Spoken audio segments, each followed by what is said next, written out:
Bueno, muy buenas tardes a todos. Reciban un cordial saludo a todos los asistentes por parte de la Corporación Autónoma de Boyacá, en cabeza de su director, el ingeniero Hermano Maya. Les habla Santiago Jiménez, biólogo de la Oficina de Participación y Cultura Ambiental. Esta importante charla hace parte del ciclo de charlas sobre huertas urbanas y polinizadores organizado por los biólogos de la Subdirección de Ecosistemas y la Oficina de Cultura Ambiental de Corpo Boyacá. Agradecemos muy especialmente a Angie Rodríguez por aceptar la invitación de dirigir esta charla sobre ornitofilia. Esperamos entender un poco más acerca de la importancia de estas importantes relaciones ecológicas para la vida en la Tierra. Damos pues una mención bastante especial a nuestros líderes comunitarios de Quinchas, de Miraflores y demás que siempre nos acompañan en estas charlas muy juiciosamente. Al final de la charla pues se dará un espacio para preguntas. Pueden ir escribiendo sus inquietudes a lo largo de la charla en la caja de comentarios y al final daremos el espacio para darles respuesta. Pues sin más preámbulo, le cedo la palabra a nuestra colega Angie.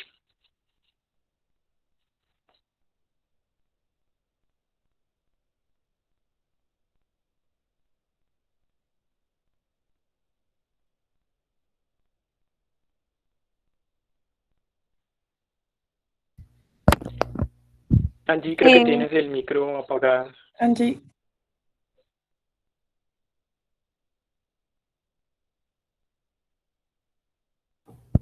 Hola, ¿ahora sí? ¿Todos me escuchan? Sí, señora, perfecto. Bien, bien. Vale. Qué pena. Bueno, ahora sí, muy buenas tardes para todas las personas que se encuentran aquí. Agradezco principalmente por llegar a estos espacios. Mi nombre es Angie Rodríguez Miranda, yo soy estudiante de la Universidad Pedagógica y Tecnológica de Colombia.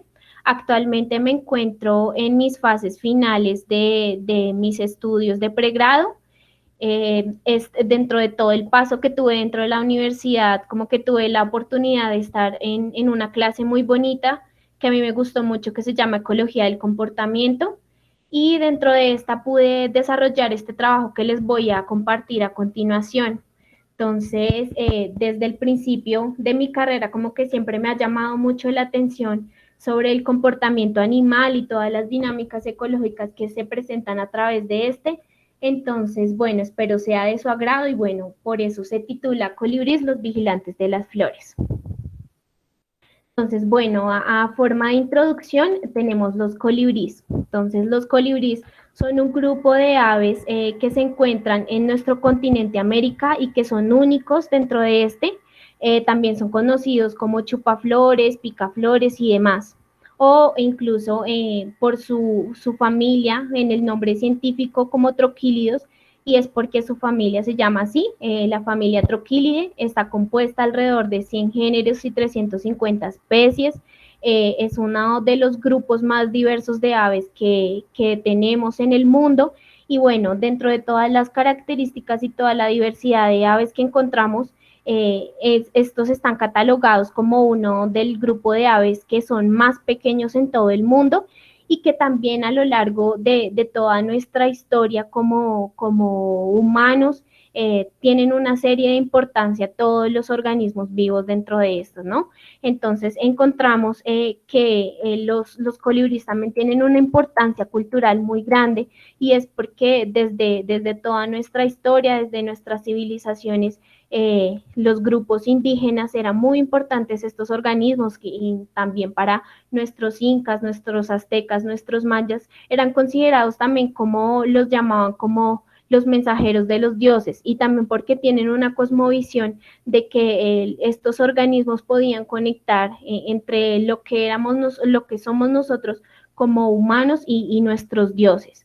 Entonces, a pesar de toda esta importancia cultural que tienen estos organismos, también es muy importante resaltar la importancia de estos organismos vivos dentro de nuestros ecosistemas. Y mucha gente se preguntará por qué. Y es porque son los principales polinizadores de miles de plantas que están en nuestro planeta.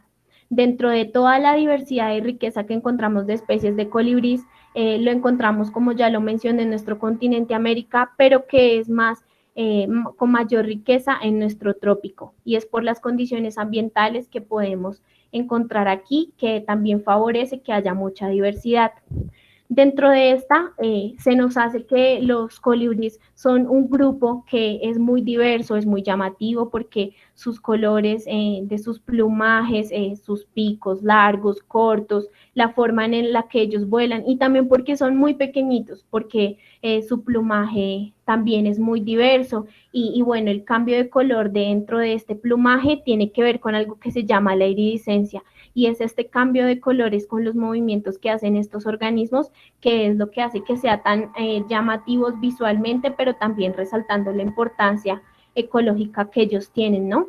Nosotros en Colombia tenemos la oportunidad y somos muy privilegiados porque somos una de los países con mayor riqueza de aves, pero nos hace diferentes y es que Colombia es el país con mayor riqueza de colibríes que está en todo el mundo y es porque aproximadamente tenemos 165 especies de colibríes. Entonces, como se puede ver acá, podemos descartar muchos colores de muchas regiones y que podemos encontrar colibríes incluso desde los 0 metros hasta los 4.000 metros sobre el nivel del mar. Y esto es muy importante. Pero dentro de toda esta diversidad encontramos a alguien que es que va a ser nuestro protagonista dentro de este trabajo. Quizá para muchos les sea, no sé si lleguen a escuchar este sonido que sea muy característico. Si están escuchando, de pronto a muchas personas Sí, sí, señor, se les haga muy familiar este sonido, los hayan escuchado en sus jardines o en las zonas verdes donde frecuentan, en parques, y es porque es este individuo que es Colibrí coruscans, o también como lo conocen muchas personas como el chillón común. Esta especie es muy importante y se encuentra distribuida en Sudamérica, en países como Colombia, Venezuela, Ecuador, Perú, Bolivia y el norte de Argentina. Pero es muy característico de la región andina y de nuestras cordilleras, ya que está presente y es un gran ejemplo de nuestra parte del altiplano cundiboyacense, es decir, está en toda entre las regiones, entre los departamentos, perdón, de Cundinamarca y Boyacá, y está presente en altitudes entre los 2.100 y los 3.100 metros. Y esto porque tiene unas características que lo hacen un individuo o lo hacen una especie muy singular, y como ya lo había mencionado, es porque los colibríes son grandes polinizadores de muchas plantas. Y esto funciona como una estrategia mutualista. ¿Qué quiere decir mutualista? Que los colibríes dentro de sus picos, todos sus vuelos, sus recorridos que hacen, pueden transportar polen y así llegar a otras plantas para fecundarlas y producir frutos. A cambio de este cumplimiento que hacen los colibríes, la planta le ofrece un recurso alimenticio. Ese recurso alimenticio es el néctar. Entonces, categorizamos a los colibríes como un nectarívoro por excelencia.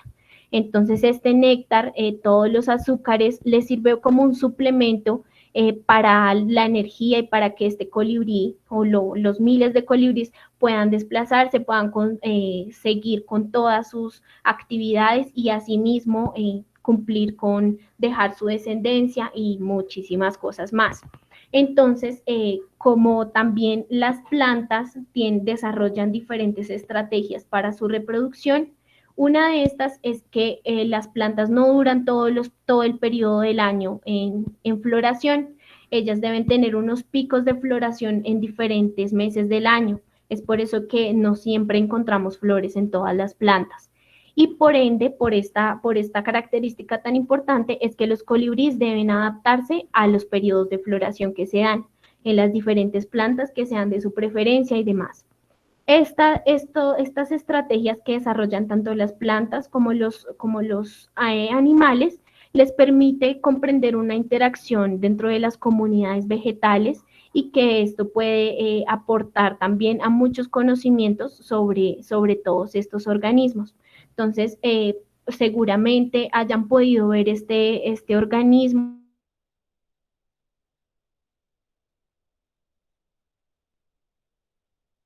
muy urbanas, ya que Colibrí coruscans se encuentra muy adaptada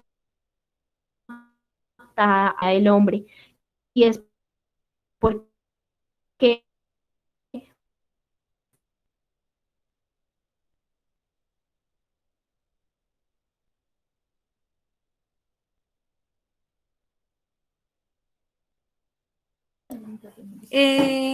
Angie, creo que estamos teniendo problemas con tu sonido porque no te estamos escuchando.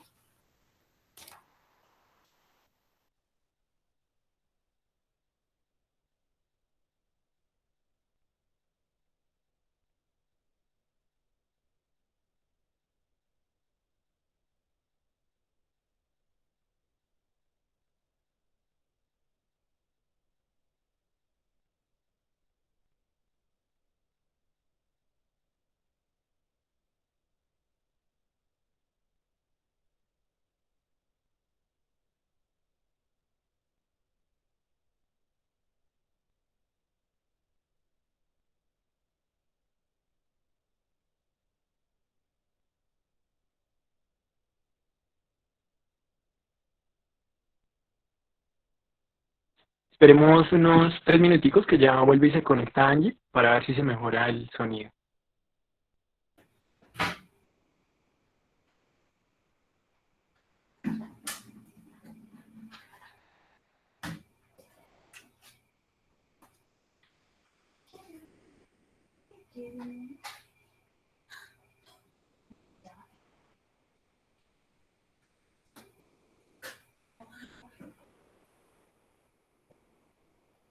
O sea,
Bueno, hasta ahora de lo que nos ha comentado Angie, ¿tienen de pronto alguna inquietud, alguna duda, alguna observación, algún aporte?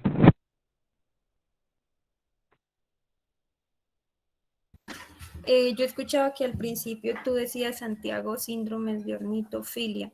Entonces, de pronto, para las personas que no saben a qué nos referimos con síndromes de ornitofilia, estamos hablando a la función que cumplen específicamente, pues, las aves o pues los colibríes en este caso, para como polinizar las plantas. Y pues cuando hablamos de polinización, hablamos de este proceso que nos ayuda en las aves, que favorece la reproducción de las plantas. Una compañera pidió la palabra, entonces vamos a darle la palabra. Bueno, muy buenas tardes para todos y todas. Digamos que quisiera hacer como un aporte y es que hablar de los síndromes de ornitofilia en realidad también hace énfasis más que del rol de los colibríes, es a las características que tienen las plantas para ser quizás visitadas por aves, no únicamente por colibríes, porque hay algunas otras aves que también pueden polinizar, ¿sí? Entonces, cuando hablamos de síndromes de ornitofilia o de síndromes de polinización, que es un tema un poco más amplio, digamos que hablamos de un conjunto de características que tienen sobre todo las flores para atraer visitantes, ¿sí? Entonces, el de ornitofilia consiste en algunas características como por ejemplo la forma de las flores, entonces que las flores tengan forma alargada, que sean de colores llamativos, rojos, naranjas, fucsias, rosados, tienen alta producción de volumen de néctar, el néctar es bastante dulce, entonces digamos esas características hacen que por ejemplo algunas flores de algunas plantas sean encajadas dentro del síndrome de ornitofilia. Gracias, Jess. Hola, hola. ¿Me escuchan todos? Sí, Sí, señora. Hola, señora, hola. te escuchamos. Ay, qué pena con ustedes, es que mi internet hoy ha tenido unas pequeñas fallas, pero Angie, te ya, iba a ya continuamos. preguntar Dime. si quieres, yo proyecto la presentación desde mi computador, que yo la tengo por si se te vuelve acá. Pero no, Para... le hice unas modificaciones, Lina. Bueno, dale. Sí, Y sí, Tomás, ya la muchas gracias por tu pregunta. Ya la respondemos cuando hayamos finalizado la charla.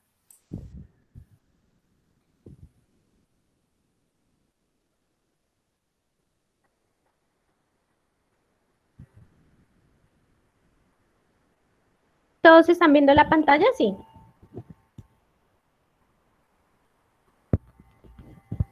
Lina. Sí, señora. Sí, señora. ¿Todos la ven? Vale, listo, perfecto. Entonces, bueno, habíamos quedado en que los colibríes son grandes polinizadores, pero que sin embargo ellos deben adaptarse a los periodos de floración que dependen mucho de las especies de plantas, ¿no? Entonces, bueno, dentro de toda la cobertura vegetal que encontramos en los ecosistemas urbanos dentro de nuestras ciudades, suelen encontrarse muchos eucaliptos, ¿no? Como es la ciudad de Tunja, muchos corredores están compuestos por algunas especies que son exóticas y que también tienen que ver mucho con la dinámica de sobrevivencia y de competencia con especies nativas. Entonces, bueno, con base a toda esta información que ya les había mencionado, nosotros decidimos desarrollar este trabajo en la universidad, pero que también pues vamos a resaltar un poquito de los comportamientos de este individuo, como son la territorialidad y la agresividad, ¿no? Entonces, dentro de estos encontramos que pues son animales que son muy pequeñitos, pero que se han caracterizado siempre por que son muy territoriales y en defensa de su recurso. Dentro de estas imágenes vemos que se ven que su plumaje es muy llamativo, pero que también esta especie en específico, Colibrí coruscans, desarrolla como una especie de orejitas que son muy bonitas y muy vistosas, pero que uno diría como un animal tan pequeñito es tan agresivo, ¿no? Y verdaderamente es impresionante verlos cuando se disputan por un territorio, pueden matarse por defender un pequeño territorio. Entonces, dentro de eso, todo lo que lo hacen es por la disponibilidad de recursos. Como ya les dije, muchas especies de plantas tienen periodos de floración y esto hace que a veces haya abundancia de recursos, pero que en otras ocasiones haya escasez de este mismo. Y lo que va a generar esto es que haya una competencia. Entonces, dentro de esta competencia lo desarrollan por los recursos. Los recursos pueden ser alimenticios, de territorio. ¿Y por qué hay una competencia? Porque cada individuo, como lo vemos bien, cada individuo debe preservar debe asegurar su alimento, pero que esto también tiene que ver mucho con el acceso a la reproducción, que pueda acceder a copular con hembras o incluso que pueda tener un territorio determinado, porque es importante mencionar que también dentro de los comportamientos animales se destaca mucho la personalidad de cada individuo, ¿no? Entonces, bueno, con base a toda esta información, como les había mencionado, nosotros realizamos este estudio en el campus de la Universidad Pedagógica y Tecnológica de Colombia. Nosotros, dentro de la universidad, quizás muchas personas ignoren, pero estos individuos la mayoría de tiempo siempre están en las zonas verdes, en todas las periferias que encontramos de la universidad y dentro de la universidad se puede encontrar que hay de un individuo de esta misma especie en varias partes. Como el campus de nuestra universidad es muy grande y en muchas zonas tiene varias coberturas vegetales, nosotras encontramos que habían 3 puntos específicos que ya habíamos identificado y que aseguramos que ahí iba a estar el individuo que queríamos evaluar, pero por robustez de datos, por el acceso al lugar y todo, decidimos enmarcar este que es principalmente. Entonces, bueno, como la UPTC está en la ciudad de Tunja, la sede de Tunja, en el departamento de Boyacá, todos estos ecosistemas urbanos están compuestos por un tejido continuo, porque hay muchas actividades antropogénicas como es la urbanización en masa y todo, que hace que las coberturas vegetales se vayan disminuyendo cada vez más. Pero dentro de las que encontramos son muy importantes y aún así encontramos alguna diversidad de plantas, de familias de plantas, como lo son estas que se encuentran acá abajo, que es la Solanaceae, Melastomataceae, Myrtaceae, Acanthataceae y Vignoneaceae, que son como las más abundantes y las más dominantes.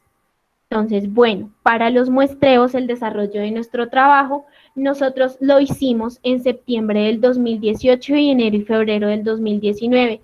Y dijimos como son periodos muy diferentes. Y fue porque, bueno, les cuento la anécdota dentro de todas estas dinámicas como de la universidad pública, y que incluso ni siquiera eso, sino que el trabajo de los biólogos siempre está predicho para que pasen millones de cosas que uno nunca imagina. Entonces, dentro de este tuvimos un paro de 3 meses, tuvimos que abandonar nuestro muestreo y cuando llegamos nos tocó volver a reactivar. Entonces, por eso fueron periodos muy diferentes, pero tuvimos resultados muy interesantes que se los voy a mostrar más adelante. Entonces, los muestreos los realizamos entre las 6 y las 8 de la mañana, es muy temprano, y esto porque es como el mayor pico de actividad de estos colibríes. Entonces, para que sea un poquito más entendible para todas las personas, lo primero que hicimos fue observación y registrar datos donde se encontraban los individuos, donde ya teníamos visualizado dónde estaban, y con un GPS, que es este aparato que nos permite como georreferenciar específicamente con coordenadas un punto específico, marcamos puntos, y esto para saber cuál es el área en sí que el individuo está cuidando y está vigilando siempre. Después hicimos un estudio, evaluamos como si este individuo está vigilando tanto tiempo esta área, es porque está cuidando algo, y ese algo es su recurso alimenticio, que eran las flores. Entonces, para eso cogimos dos especies de plantas que son como las más dominantes, que es esta Streptozolen jamesoni, que también se conoce como el árbol de mermelada, o Tecoma stans, que es muy conocido y es muy abundante dentro de los ecosistemas urbanos, que es el chirlobirlo. En nuestra universidad, en el campus de nuestra universidad, se ve muchísimo más este segundo. Entonces realizamos embolsamiento de botones florales para poder medir qué tanta cantidad de recurso floral estaban produciendo estas plantas. Entonces, ¿qué es el embolsamiento floral? Entonces cogimos los botones florales, que es cuando va una flor a crecer desde muy pequeña, desde que está cerrada, y entonces lo que queríamos hacer para embolsar es que la precisión de los datos de contar ese néctar fuera más preciso. Entonces tuvimos embolsadas las flores desde que estaban cerradas hasta su apertura más grande. Y con esto después hicimos una medición, medimos con unos microcapilares donde se absorbía el néctar y lo pudimos medir. Entonces, con esto hicimos un promedio y más o menos estimamos cuánto por cada una de estas 2 especies pudimos evaluar cuánta producción de néctar tenía. Y por último, hicimos como algo muy importante, que es el comportamiento animal, que nos permite también conocer como todas estas dinámicas que se presentan. Hicimos una descripción y una lista de comportamientos dentro de todos los patrones de territorialidad que hace este organismo. Entonces, bueno, como resultados, encontramos que esta especie que vemos acá es muy, muy, muy rutera. Es decir, él puede vigilar árboles y puede vigilar varios árboles, pero que dura muy poco tiempo, y es porque es un individuo una especie que es muy veloz a la hora de hacer sus rutas en el hábitat, y entonces encontramos que en promedio tiene 32 segundos por cada árbol, pero nos dimos cuenta que era mucho más frecuente en los árboles 1, 2 y 3. Y dijimos, ¿por qué? Y es porque dentro de estos, en esta parte de acá, dentro del mapa de la universidad, se encuentra que todo este borde está compuesto por árboles de estas dos especies que les dije, y otras más, pero las más dominantes fueron esas. Entonces, dentro de todos estos recorridos de acá, eran los que más vigilaban, y claro, tiene mucho sentido porque vigilaban el recurso. En cambio, que en estos espacios de acá era compuesto por solo pastizal. Son hectáreas muy grandes donde solo hay pastizales. Entonces, los monitoreos más grandes que Colibrí Coruscans desarrolló fue en estos 3 espacios. Y bueno, con un programa seguidamente nos permitió como hacer un sombreo.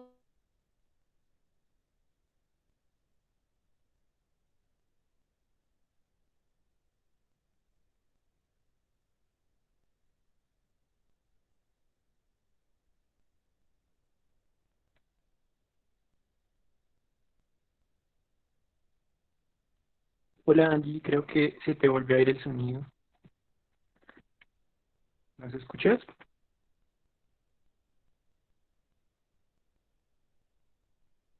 Del área que ellos.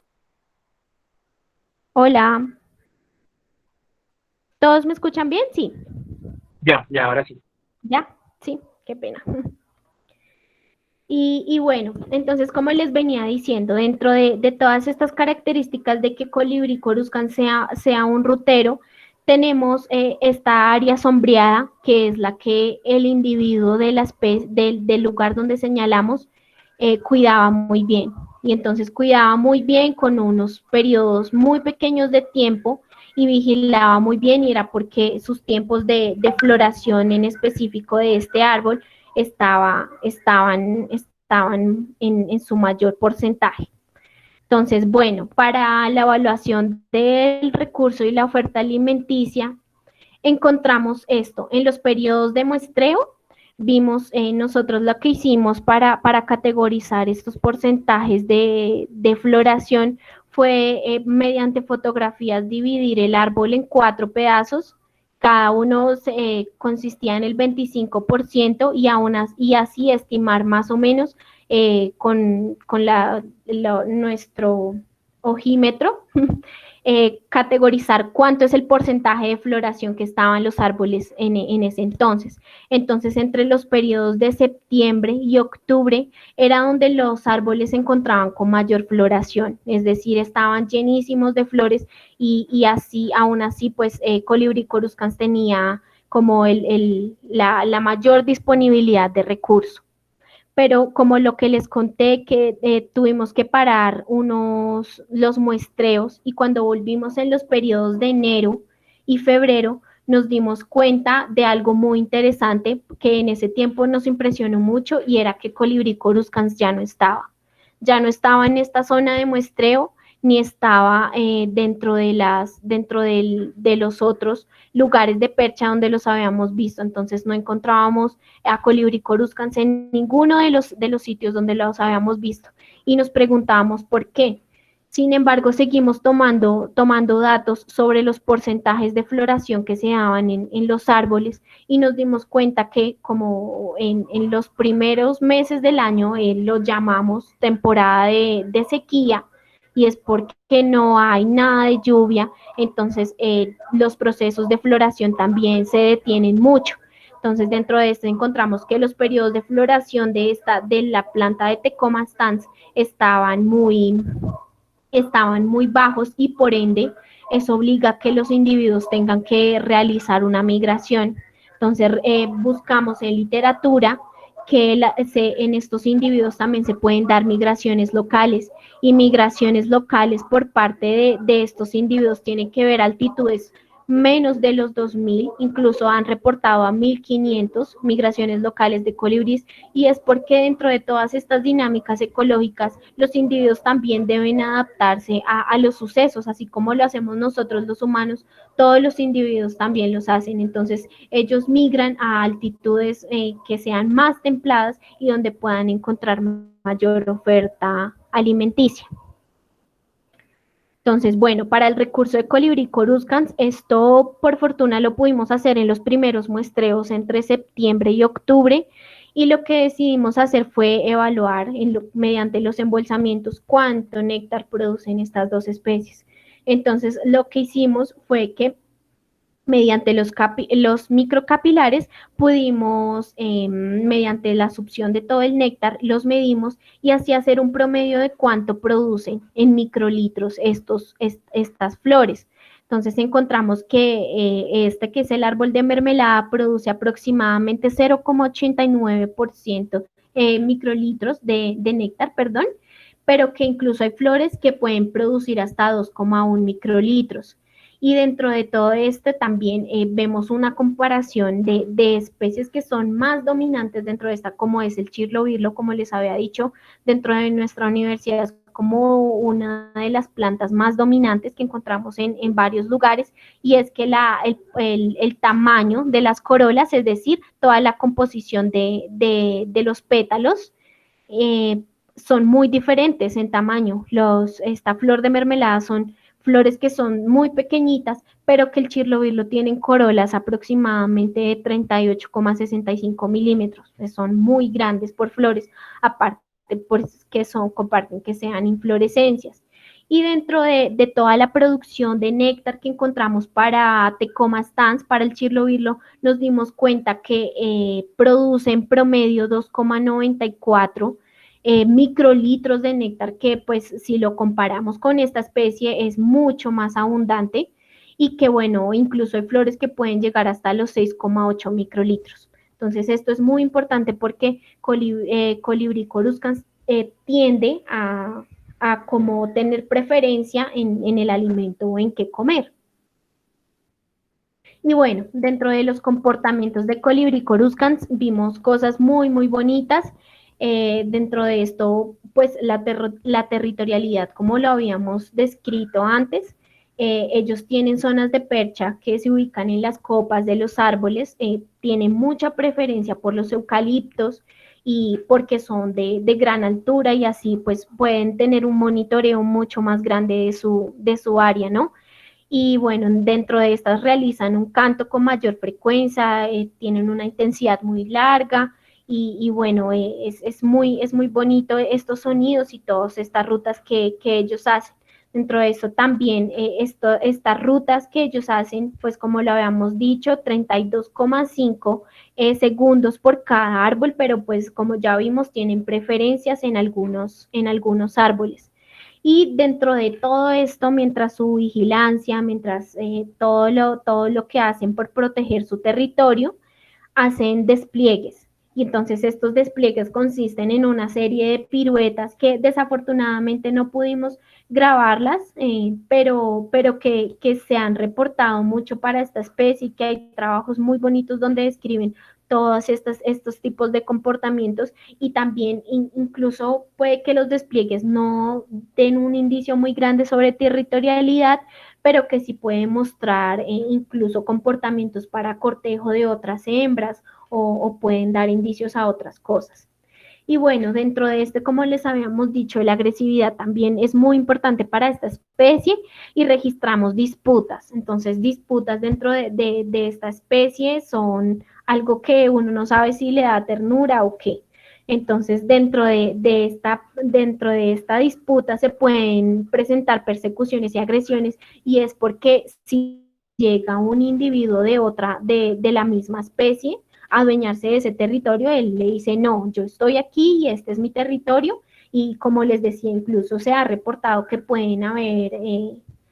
se pueden asesinar por defender un territorio. Entonces, dentro de esto pudimos ver aproximadamente 3 veces estas disputas, y cuando llegaba un individuo, él siempre defendía su territorio, y lo que el otro hacía era irse, porque sabía que el que si pierde se tiene que ir y tiene que buscar un nuevo lugar donde colonizar. Entonces esto es un indicio muy importante que nos da sobre estos colibríes y que como lo dice el título, pues cuidan muy bien sus flores y es porque sus flores son todo, ¿no? Entonces permiten la apropiación de su territorio, pero también entonces son importantes para asegurar su sobrevivencia como individuo y también para desarrollar otra serie de estrategias que es su reproducción para asegurar su sobrevivencia.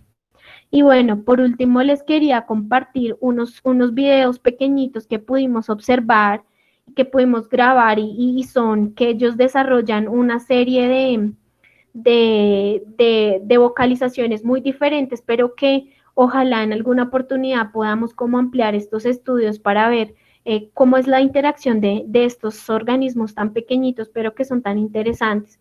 Entonces espero pues les guste y los puedan escuchar bien. Otra vez. Este es el que más, el que siempre como que se caracteriza para los viajes ruteros y demás. Pero este que nos llama mucho la atención y que es muy interesante, sería muy importante después poderlos ahondar.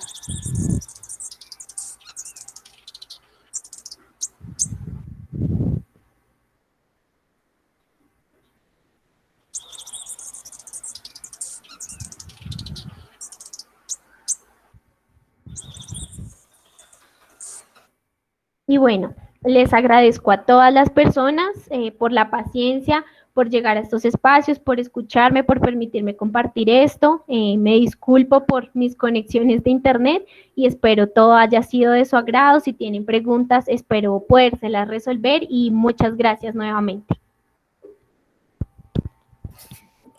Bueno, Angie, muchísimas gracias por aceptar la invitación y por compartirnos esto tan importante que de pronto muchos no sabíamos y no entendíamos. Como dijo Angie, está abierto el espacio de preguntas. Entendemos que hay muchos términos que de pronto no son claros, entonces las personas que quieran preguntar, que no hayan entendido algo, Angie pues está en toda la disposición de responderlo. Si quieren pueden encender el micrófono o escribirlo en el chat.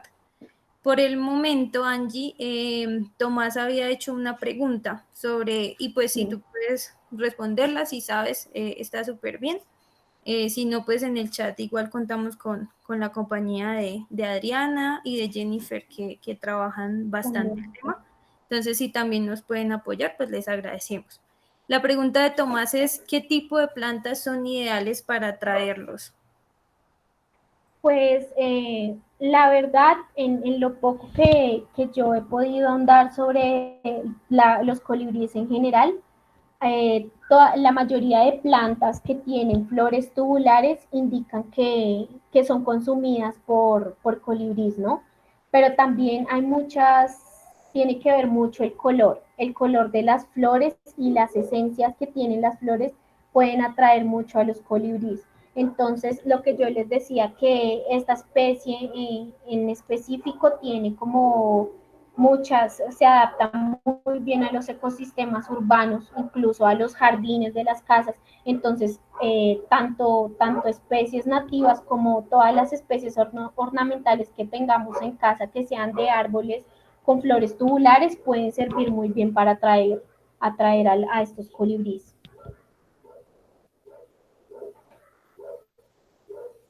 Vale, Angie, gracias. Otra pregunta es de Cristian, es que si son territoriales solo entre machos o también se ve este comportamiento con las hembras. Con las hembras también se ven son muy territoriales y más cuando ponen huevos. Porque hay muchas especies de otras aves, incluso que se ha mostrado que tienden a robar huevos. Entonces, esta especie, tanto los machos como las hembras, tienden a ser muy territoriales. Sí, de pronto complementando muchas especies de colibríes, como decía Angie, tienden a ser territoriales. Entonces no se trata solo de una defensa en términos reproductivos, sino de que ya ellos se mueven en una zona. Entonces, por lo menos en el caso de este colibrí, los que estamos de pronto en ciudad, él es muy común en ciudad, entonces vamos a ver que siempre están en el mismo árbol y tendemos a ver que se mueven muy poco entre árboles, como nos contaba Angie con su investigación, porque hacen como estas ruticas, entonces siempre tienden a defender el territorio, pero porque ya es su territorio. Rodrigo pregunta, ¿cree viable los comederos, en especial en espacios urbanos? Pues es que eso es un debate muy grande. ¿Por qué? Porque los comederos de los colibríes puede que beneficien a un colibrí como individuo y en toda el agua con azúcar que se le proporciona puede que le beneficie mucho a los individuos. Pero si hablamos como tal de la especie y del papel ecológico que están realizando, pues es algo muy malo porque ellos no estarían llegando a ninguna flora polinizar y a contribuir en todas estas dinámicas ecológicas, sino que simplemente, por decirlo así, se estarían domesticando colibríes. Y pues eso dentro de los ecosistemas es una falta muy grave porque pues si bien debemos entender que cada organismo, cada especie cumple un papel fundamental para el mantenimiento de estos mismos. Sí, la sugerencia normalmente hacia las personas es que puedan pues plantar o sembrar estas planticas que favorecen a que lleguen colibrís, y no solo colibrís, sino otro montón de especies que en la medida que nosotros tengamos árboles, pues ellas llegan a alimentarse o a posarse o si bien a reproducirse. Entonces la invitación especial es a que más bien pues sembremos y generemos procesos de reforestación. Pueden ser sencillos desde nuestras casas, desde plantar un chirlo birlo de estos o una fucsia, que son plantas que suelen, digamos que acomodarse muy bien a las ciudades. Angie, teníamos otra pregunta y es que queríamos saber, digamos, en tu investigación tú hablaste de la concentración del néctar. Primero, pues si nos puedes aclarar como qué es el néctar. Eh, y segundo, ¿cuál es la importancia de, pues, de este néctar? ¿Por qué es importante para las aves? No sé, ¿cómo lo perciben los colibríes, por lo menos? Vale.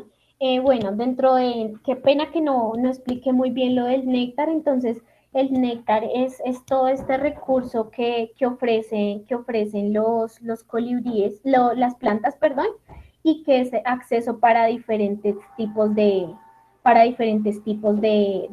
aves. En este caso, los colibríes desarrollan su pico, estratégicamente es así de largo, puede variar, es porque está condicionado a que pueda alcanzar dentro de las flores este tipo de recurso. Entonces, bueno, como ya lo mencioné, es el recurso alimenticio, ¿no? El néctar le proporciona al individuo su alimento, como les decía, son nectarívoros por excelencia, es decir, todo el tiempo se alimentan del néctar y les permite que de una u otra forma ellos puedan como recuperar toda la energía, mantenerse activos para desarrollar todas sus actividades. Entonces, dentro de la concentración de néctar, dependiendo de las especies que uno evalúe, siempre se encuentra que los néctar tienen diferentes tipos de concentración de azúcar. Entonces, como lo es para nosotros los carbohidratos, nos pueden dar como más calorías, para los colibríes es igual y por eso tienen también unas preferencias de flores más que otras porque en unas pueden encontrar mayor concentración de azúcar que le puedan dar más calorías a ellos para poder desarrollar sus actividades. Sí, fue claro para todos. Sí, yo creo que sí. Aquí estoy con alguien y esta persona pregunta que si el néctar es el mismo, digamos, que consumen las abejitas o es el néctar, no sé, solo lo consumen los colibríes o las plantas a las que van colibríes no van abejitas. Eso es importante. Digamos que dentro de todas las estrategias de polinización que desarrollan algunas plantas, no quiere decir que solo lo hagan los colibríes o solo lo hagan las abejas o solo algunas moscas. Hay muchos visitantes florales que ellos buscan diferentes recursos.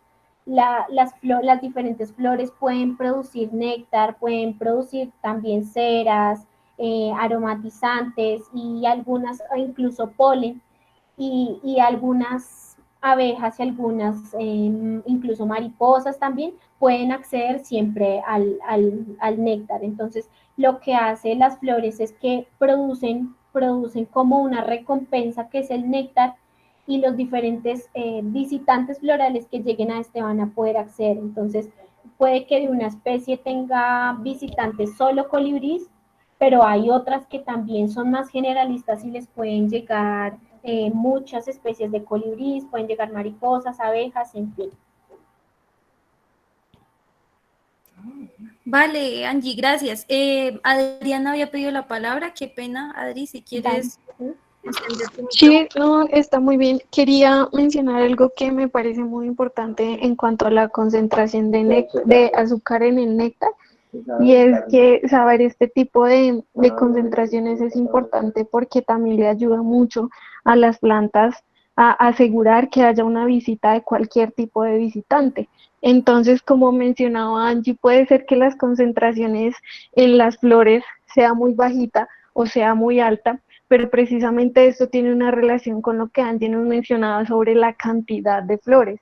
Entonces, si hay mayor cantidad de oferta, vamos a garantizar, digamos como planta, que mayor cantidad de individuos lleguen a sus flores. Y si llegan más visitantes, digamos abejitas, aves, porque puede llegar de todo al mismo tiempo en las diferentes flores.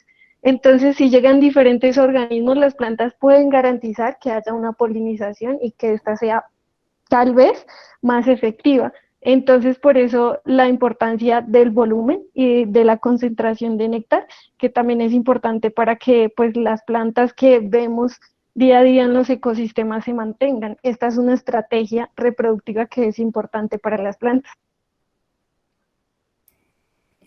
Claro, gracias, Adri. Sí, es entender que al final es una relación, ¿no? O sea, se ve beneficiada la planta, pero también beneficia al colibrí o al ave o al Exacto. que utilice el recurso. Entonces, por eso como que todo es una cadenita, digamos, de que, pues, si sembramos, entonces atraemos polinizadores, pero estos polinizadores puede que no siempre sean tan carismáticos como los colibríes y no pueden ser mosquitos, pero igual están favoreciendo un montón que las plantas y los ecosistemas estén saludables. Exacto. Eh, bueno, también había una pregunta por acá, que si de pronto nos podían contar como qué era floración y cuál era la importancia de la floración, o sea, cuál es la diferencia, qué pasa cuando las flores florecen y eso. Bueno, como les decía, entonces los periodos de floración les explicaba que las plantas no todo el año tienen flores, no todo el año tampoco producen frutos. Entonces, al igual, esa es las flores y los frutos son como una estrategia para el desarrollo reproductivo de la planta. Entonces, lo que ella hace es que en diferentes meses del año las diferentes especies de plantas tienen diferentes tipos de floración, y entre esas, las especies que nosotros escogimos tienen unos periodos de floración cuando hay precipitación, es decir, nosotros encontramos periodos donde son que nosotros los llamamos de invierno, es decir, cuando llueve, que mayormente están entre septiembre y octubre, y que dentro de estas pues encontramos que la lluvia también favorece a que las plantas puedan florecer. Después de la floración, la llegada de los colibríes, que ellos se tomen el néctar de las flores, que puedan polinizar las flores. Después va a surgir los frutos, y de esta manera cumplir con una pequeña parte de lo que es la reproducción de las plantas. Entonces, la floración es cuando empiezan a crecer las flores y cuando o sea, como que las plantas dicen, bueno, voy a empezar mi fase reproductiva, mis flores van a llamar a visitantes para que los polinicen y yo pueda seguir generando descendencia mediante las semillas que contienen los frutos.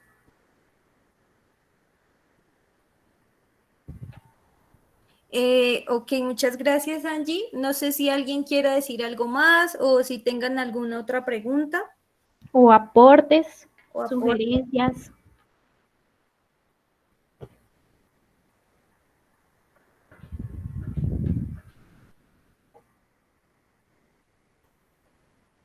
En el chat Hola, hay preguntas.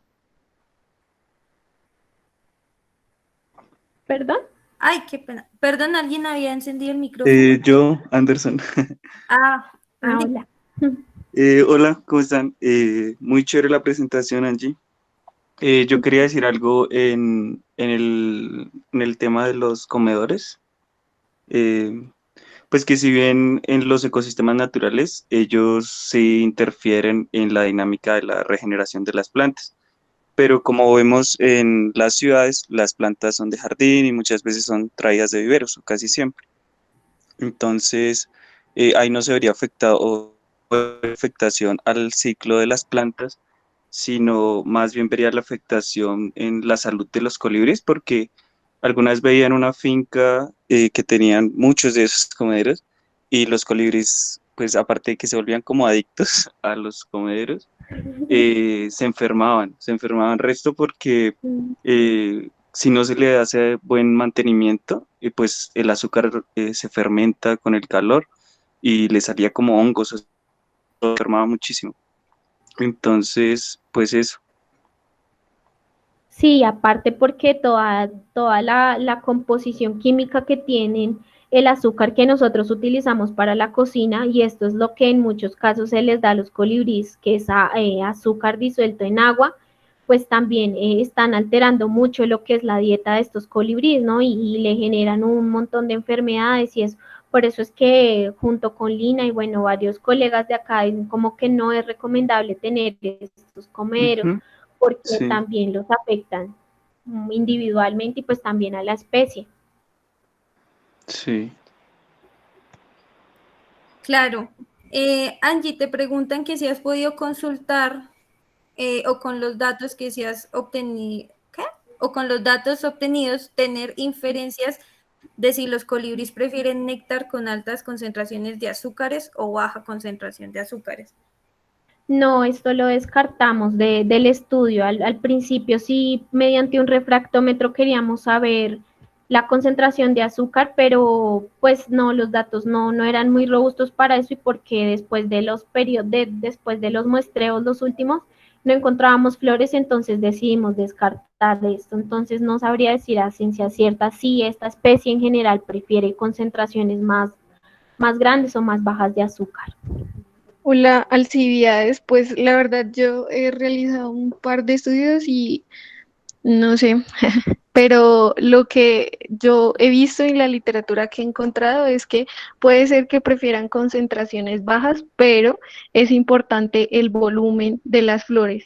Entonces, si hay muchas flores y presentan un volumen alto de néctar, entonces las visitas van a ser pues bastante y va a haber siempre un colibrí que esté visitando la planta. Lo que no pasa si la concentración es baja y los volúmenes también son bajos. Entonces, para mí es importante tener en cuenta tanto la concentración como el volumen. Claro, además entender, hay una investigación donde tratan de explicar cómo perciben los colibríes el sabor pues al néctar, y la investigación pues indica o sugiere que ellos la perciben casi como nosotros percibimos el sabor de la carne.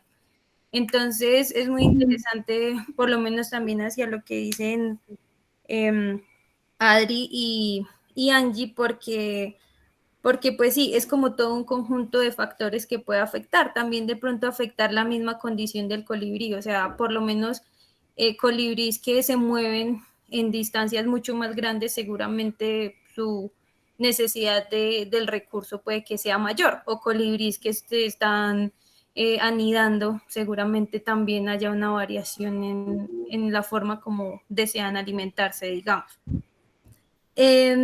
Hay otra pregunta, entonces dice, actualmente me encuentro, una chica, Laura Estefanía, actualmente me encuentro adelantando un proceso de restauración. Dentro de este estamos atrayendo avifauna aledaña a la zona reforestada. Dada la territorialidad de los colibríes, ¿es difícil que lleguen a interactuar con otras aves?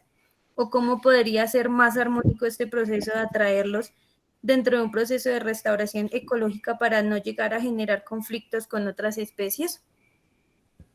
Ahí está, esta pregunta es muy interesante. No lo mencioné, pero nosotros hicimos como un escaneo dentro de la competencia que se daba, si era intraespecífica o interespecífica. Me explico, es decir, que si ellos se disputan, compiten con individuos de su misma especie o con individuos de otra especie.